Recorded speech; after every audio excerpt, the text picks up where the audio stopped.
एक आम इंसान की जिंदगी को अगर ध्यान से देखा जाए तो हम सब अपनी शुरुआती मतलब 20-25 साल एक ही काम में निकाल देते हैं। हाँ, 20-25 साल लगभग पढ़ाई में ही जाते हैं। बिल्कुल। पहले स्कूल की पढ़ाई, फिर कॉलेज की पढ़ाई, फिर किसी कॉम्पिटिटिव एग्जाम या फिर किसी आम जॉब के लिए पढ़ाई। सही काम। हम सालों तक अलग अलग विषयों में अपना सर खपाते हैं। लगातार नई नई किताबें खरीदते हैं, नोट्स बनाते हैं। लेकिन इस पूरे सफर में क्या हमने कभी रुककर सोचा है कि खुद पढ़ाई होती क्या है? वाकई ये एक बहुत गहरा सवाल है ना? जिस चीज को हमने जिंदगी का इतना बड़ा हिस्सा बना लिया, उस पढ़ाई का यानी इंफॉर्मेशन कंज्यूम करने का असल मकसद आखिर क्या है? आज के इस गहरे विश्लेषण में हम इसी अनोखे सवाल के अंदर उतरने वाले हैं। और इस चर्चा का आधार बहुत ही रोचक है। हाँ, आज हमारा सोर्स मटेरियल कोई नई रिसर्च पेपर नहीं बल्कि 16वीं सदी के महान इंग्लिश एसेइस्ट फ्रांसिस बेकन का एक बेहद मशहूर एसे है, ऑफ स्टडीज, जो करीब 1597 यानी 1597 में लिखा गया था। एकदम सही। पर इसमें छुपे हुए इंसाइट्स आज के इस इंफॉर्मेशन ओवरलोड वाले दौर में भी उतने ही सटीक बैठते हैं। ये सच में एक बेहद दिलचस्प मुकाम है जहां से हम आज की चर्चा शुरू कर रहे हैं। पर आप फ्रांसिस बेकन के एसे के अंदर जाने से पहले उस शख्स के बारे में थोड़ा समझना जरूरी है। बिल्कुल, उनका बैकग्राउंड जानना जरूरी है। बेकन सिर्फ एक आम लेखक या कवि नहीं थे जो क्या कहते हैं अकेले कमरे में बैठकर ख्याली बातें लिखते थे। उन्हें फादर ऑफ एम्पिरिसिज्म और साइंटिफिक मेथड का जनक माना जाता है। फादर ऑफ एम्पिरिसिज्म मतलब उनका पूरा फोकस प्रैक्टिकल अप्रोच पर था। हाँ, एम्पिरिसिज्म का सीधा सा मतलब ये है कि ज्ञान सिर्फ पुरानी किताबों में लिखी बातों को मान लेने से नहीं मिलता, बल्कि वो अनुभव से, ऑब्जर्वेशन से और उन तथ्यों को अपनी आंखों से देखकर परखने से मिलता है। यानी हवा में बातें करने का कोई फायदा नहीं। सही कहा। बेकन का पूरा ध्यान इस बात पर था कि हम जो भी ज्ञान बटोर रहे हैं उसका हमारी आम जिंदगी में, हमारे प्रैक्टिकल डिसीजंस में आखिर असर क्या हो रहा है। तो इस गहरे विश्लेषण के जरिए हम यही समझेंगे कि बेकन के मुताबिक ज्ञान को सही मायने में ग्रहण करने का फॉर्मूला क्या है और उसे अपनी शख्सियत का हिस्सा कैसे बनाया जाए। तो चलिए सीधे इस एसे के सबसे पहले और सबसे मुख्य हिस्से पर आते हैं।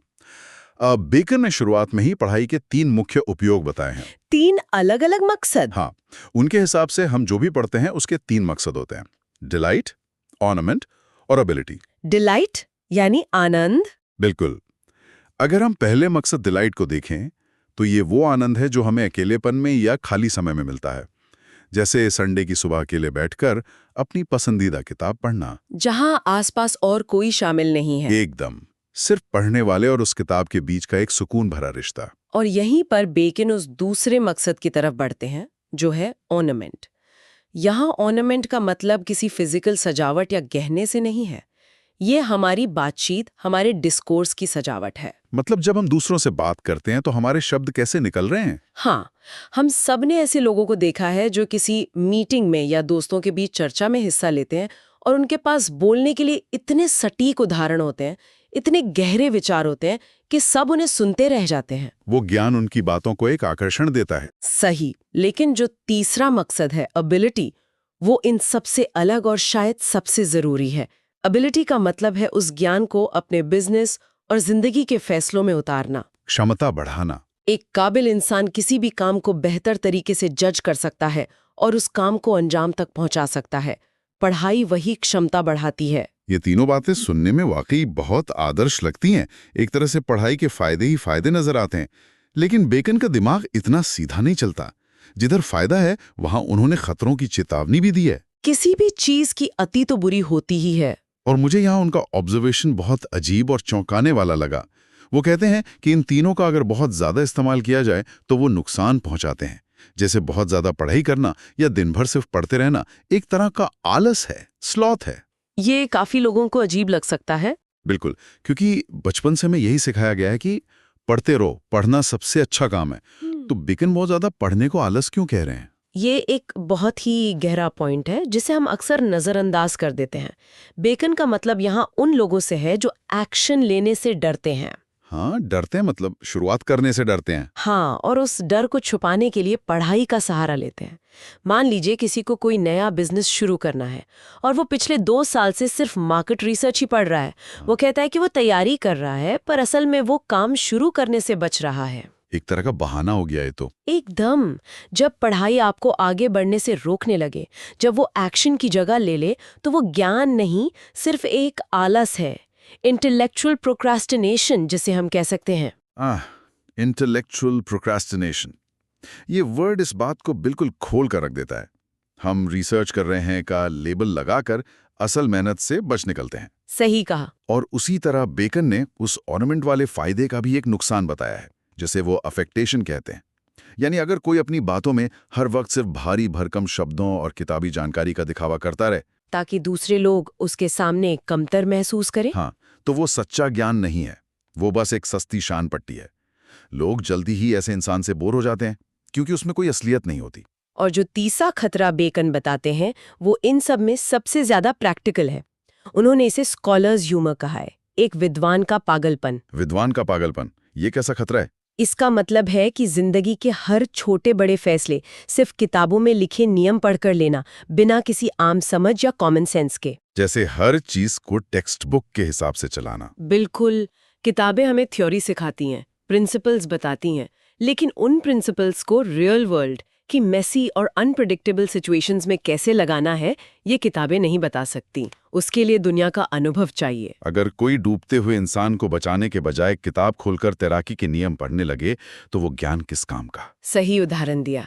इस पूरी इक्वेशन को समझने के लिए बेकन ने जो पौधे वाला उदाहरण दिया है, वो वाकई कमाल का है।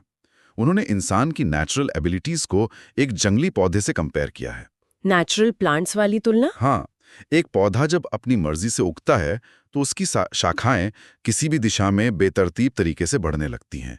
उसे देखकर लगता है कि इसमें जान तो बहुत है, पर कोई आकार नहीं है, कोई स्ट्रक्चर नहीं होता। लेकिन जब एक माली अपने औजार लेकर आता है और उसकी काट-छांट करता है, उसकी प्रूनिंग करता है, तब जाकर वो पौधा एक खूबसूरत और सिमेट्रिकल आकार लेता है।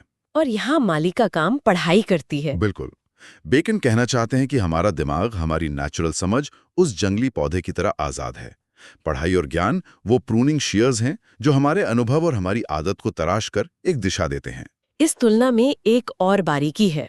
पढ़ाई उस पौधे को तराशती जरूर है, लेकिन पढ़ाई खुद ब खुद मुकम्मल नहीं होती जब तक उसको अनुभव का सहारा न मिले। बिना एक्सपीरियंस के पढ़ाई अधूरी है।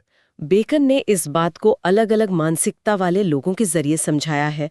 वो कहते हैं कि जो चालाक और धूर्त लोग होते हैं, क्राफ्टीमैन, वो पढ़ाई की निंदा करते हैं। उन्हें लगता है कि किताबी ज्ञान बेकार है। हाँ, उन्हें लगता है कि उनकी चालाकी से दुनिया जीती जा सकती है। दूसरी तरफ जो सिंपल या सीधे साधे लोग होते हैं, वो पढ़ाई की पूजा करते हैं। वो सोचते हैं कि हर पढ़ा लिखा इंसान महान है। और समझदार लोग क्या करते हैं? जो सच में वाइज या समझदार लोग होते हैं, वो ज्ञान को पूछते नहीं, बल्कि उसे अपने अनुभव के आधार पर उसे यूज करते हैं। उन्हें पता होता है कि ज्ञान एक टूल है, और उस टूल को कब, कहाँ और कैसे इस्तेमाल करना है, ये बाहर की दुनिया में धक्के खाकर ही समझ आता है। इसी से आगे बढ़ते हुए बेकन एक ऐसे मुद्दे पर आते हैं जो मुझे लगता है आज के दौर में हर इंसान को सुनना चाहिए।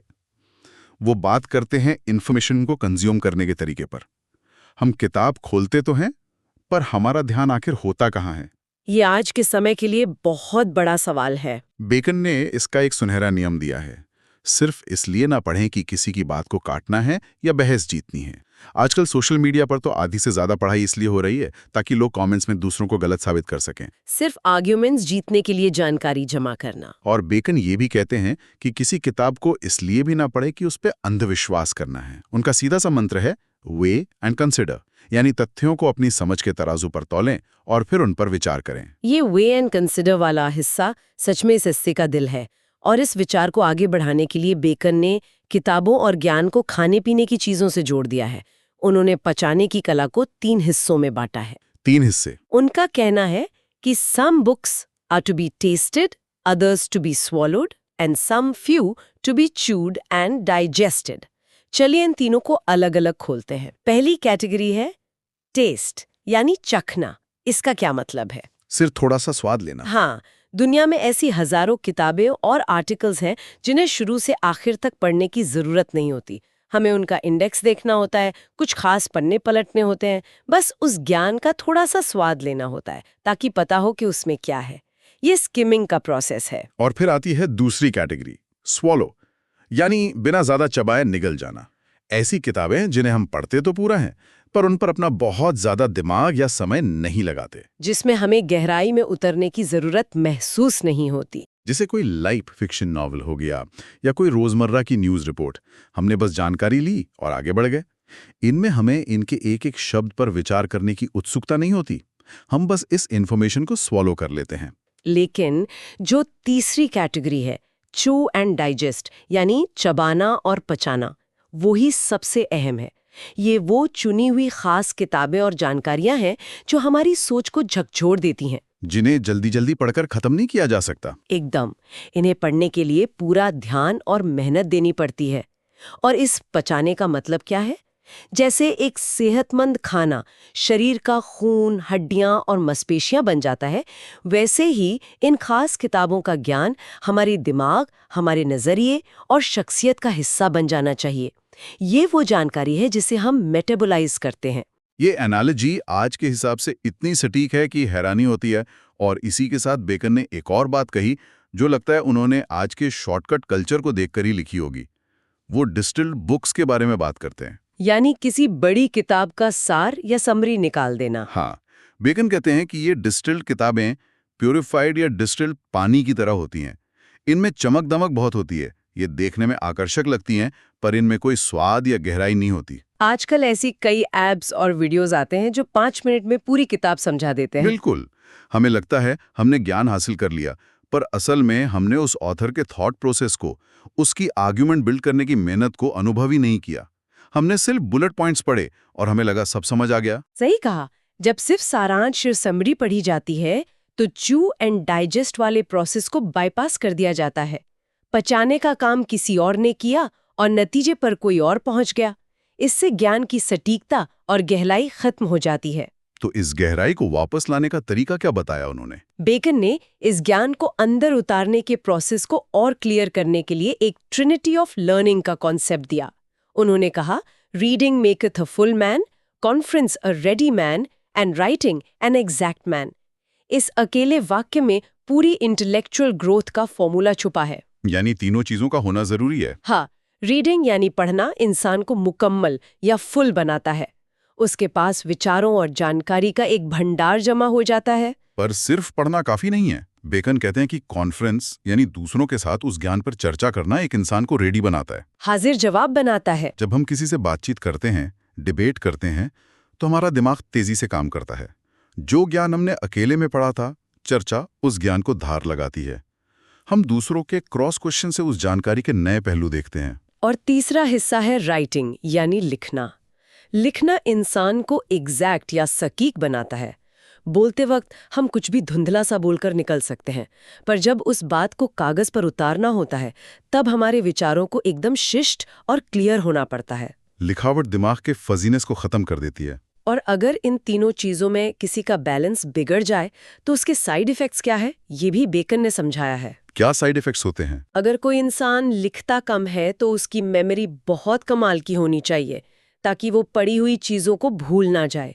अगर कोई बातचीत या कॉन्फ्रेंस कम करता है तो उसके दिमाग में नेचुरली ऐसी तेजी होनी चाहिए कि वो बिना दूसरों की मदद के नई सिचुएशंस को समझ सके। और तीसरा, सबसे मजेदार और खतरनाक बात, अगर कोई पढ़ता कम है तो उसे दिखावा करने की ऐसी कलाबाजी आनी चाहिए ताकि लोगों को लगे कि उसे सब कुछ पता है, जबकि असल में उसकी झोली खाली होती है। बिना पढ़े ज्ञानी बनने के लिए बहुत चालाकी चाहिए होती है। ये तो एकदम ह्यूमन साइकोलॉजी का एक्सरे निकाल कर रख दिया।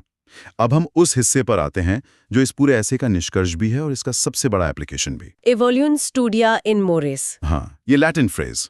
इसका अर्थ है कि हमारी पढ़ाई, हमारा चुना हुआ ज्ञान आखिर में हमारे व्यवहार और हमारे चरित्र में ढल जाता है। हम जो किताबें पढ़ते हैं वो हमारा व्यक्तित्व बन जाती हैं। लेकिन बेकन इस बात को यही नहीं छोड़ते, वो इसे मेडिसिन या इलाज के साथ जोड़ते हैं। ये सच में ऐसे का सबसे अनोखा और मेमोरेबल हिस्सा है। बेकन का नजरिया था कि जैसे हमारे फिजिकल शरीर में अलग अलग बीमारियां होती हैं और हर बीमारी का इलाज एक खास एक्सरसाइज में होता है। शरीर और दिमाग का कनेक्शन। उदाहरण के तौर पर उन्होंने बताया कि अगर किसी को पथरी या किडनी की समस्या है तो उसके लिए बोलिंग खेलना मुफीद है। अगर फेफड़ों और सीने को मजबूत करना है तो शूटिंग करना अच्छा है। पेट के लिए चलना और सिर दर्द के लिए horse riding. In physical exercises की तरह ही उन्होंने दिमाग के इलाज भी बताए हैं। हाँ, दिमाग में भी अलग अलग ऐब या कमजोरियां होती हैं और दिमाग की हर कमजोरी को ठीक करने के लिए एक खास सब्जेक्ट या विषय मौजूद है। ये सोचने ही कितना नया लगता है कि दिमागी दिक्कतों के लिए सब्जेक्ट्स की दवाई दी जा रही है। चलिए उनके इस मेंटल फार्मेसी को देखते हैं। सबसे पहले वो इतिहास यानी हिस्ट्री की बात करते हैं। हिस्ट्री पढ़ने के क्या फायदे बताए हैं? बेकन कहते हैं कि इतिहास पढ़ने से इंसान वाइज या समझदार बनता है। जब हम पास्ट में हुई चीजों को देखते हैं, साम्राज्यों को बनते और बिगड़ते देखते हैं, तो हमें इंसानी फितरत के पैटर्न समझ आने लगते हैं। हम बेहतर फैसले ले सकते हैं क्योंकि हमने वक्त का चक्कर देख लिया होता है। फिर वो आते हैं पोएट्री यानी कविता पर। बेकन मानते हैं कि कविता पढ़ना दिमाग को विटी बनाता है, यानी हाजिर जवाब और शब्दों का धनी। एक कवि जिस तरह से दो अलग अलग चीजों को एक राइमिंग मीटर में जोड़ता है, वो मेटाफर्स बनाता है, वो दिमाग की सोची हुई सीमाओं को तोड़ देता है। ये दिमाग की स्ट्रेचिंग एक्सरसाइज की तरह लगता है। बिल्कुल। लेकिन इसके बाद वाली दवाई मुझे सबसे अच्छी लगी, मैथमेटिक्स यानी गणित। अगर किसी के दिमाग को एक जगह फोकस करने में मुश्किल होती है, अगर उसका ध्यान बार बार भटकता है, तो उसके लिए गणित सबसे बेहतरीन एक्सरसाइज है। इसमें ध्यान भटकने की गुंजाइश ही नहीं होती। सही कहा। इसके पीछे उनका तर्क बहुत मजबूत है। अगर कोई गणित का एक लंबा सवाल हल कर रहा है और तीसरे स्टेप में उसका दिमाग भटका और एक माइनस का साइन छूट गया, तो पूरा सवाल शुरू से हल करना पड़ेगा। गणित में लगभग ठीक कुछ नहीं होता। ये डिसिप्लिन दिमाग को जबरदस्ती एक जगह टिकना सिखाता है। वहां कोई बहाना नहीं चलता। इसके बाद अगर कोई व्यक्ति आम जिंदगी में कुछ ज्यादा ही चंचल है और उसे थोड़ा ठहराव चाहिए, तो उसके लिए बेकन मॉरल फिलॉसफी तजवीज करते हैं। मॉरल सब्जेक्ट्स इंसान को संगीन और ग्रेव बनाते हैं क्योंकि वो इंसान को नैतिकता और अस्तित्व की गहराई में उतार देते हैं। और अगर किसी की ऐसी समस्या है कि वो दो अलग अलग चीजों के बीच अंतर नहीं कर पाता, वो चीजों की बारीकियों को नहीं समझ पाता, तो बेकन का सुझाव है कि उसे स्कूलमैन को पढ़ना चाहिए। ये स्कूलमैन कौन थे? ये मिडीवियल दौर के थियोलॉजिस्ट और फिलोसोफर्स थे, जिन्हें सीमेनी सेक्टोरेस यानी बाल की खाल निकालने वाले लोग कहा जाता था। जब कोई ऐसे लोगों को पढ़ता है जो एक ही आर्ग्यूमेंट के 50 अलग अलग पहलू निकाल सकते हैं, तो अपना दिमाग भी उन बारीकियों को पकड़ने का आदी हो जाता है। और इस दवाखाने की आखिरी दवा उन लोगों के लिए है जो अपनी बात को साबित नहीं कर पाते। उनके लिए क्या नुस्खा है? अगर कोई इंसान किसी से बहस कर रहा है और अपने पॉइंट को मजबूत करने के लिए सही उदाहरण नहीं ढूंढ पाता, तो बेकन कहते हैं कि उसे लॉयर्स केसेस यानी वकीलों के मुकदमे पढ़ने चाहिए। कानूनी किताबें और पुराने केसेस पढ़ने से दिमाग को आर्गुमेंट बिल्ड करना, लॉजिक सेट करना और एक पुराने प्रेसिडेंट से नए केस को जोड़ना आ जाता है। यानी इंसानी दिमाग में ऐसी कोई रुकावट नहीं है जिसका इलाज लाइब्रेरी के किसी हिस्से में छुपा हुआ ना हो। इस पूरी चर्चा को समेटते हुए मैं यही सोच रहा हूं कि आखिर कैसे 400 साल पहले लिखा गया एक इतना छोटा सा ऐसे आज के इस हाइपर कनेक्टेड और एआई ड्रिवन दुनिया में इतना ज्यादा तसल्ली बख्श और सटीक हो सकता है। सच में, वक्त चाहे कितना आगे बढ़ जाए, इंसानी दिमाग वैसे ही काम करता है। फ्रांसिस बेकन ने हमें सिर्फ एक बुक लिस्ट नहीं दी, उन्होंने हमें एक पूरा फ्रेमवर्क दिया है। उन्होंने बताया कि जानकारी सिर्फ जमा करने के लिए नहीं होती, वो इस बात पर निर्भर करती है कि हम उस जानकारी को कैसे पढ़ते हैं, उस पर कैसे चर्चा करते हैं और उसे आखिर में कैसे लिखते हैं। और इस विश्लेषण को खत्म करते हुए एक ऐसा सवाल खड़ा होता है जो आज के दौर के हर इंसान को खुद से पूछना चाहिए। हम सुबह उठने से लेकर रात को सोने तक स्क्रीन से घिरे हुए हैं। हमारी फीड में हजारों आर्टिकल्स और छोटे छोटे वीडियोस आते रहते हैं। इन्फॉर्मेशन की कोई कमी नहीं है। लेकिन क्या हम इस जानकारी की सुनामी में वाकई किसी चीज को च्यू और डाइजेस्ट कर रहे हैं, या हम बस जल्दी जल्दी सब कुछ टेस्ट करते जा रहे हैं और एक ऐसी मानसिक अजीर्ण यानी मेंटल इंडाइजेशन का शिकार हो रहे हैं जहां हमारे पास फैक्ट्स तो बहुत हैं पर अंडरस्टैंडिंग और विजडम बिल्कुल नहीं। ये वक्त रुककर खुद के इंटेलेक्चुअल डाइट को परखने का है। आखिर हमारे दिमाग को निखारना किस जानकारी के हाथ में है, ये तय करना हमारी खुद की जिम्मेदारी है। एकदम सटीक और झकझोर देने वाला विचार। आज के इस गहरे विश्लेषण को यहीं विराम देते हैं। सोचते रहिए और समझते रहिए।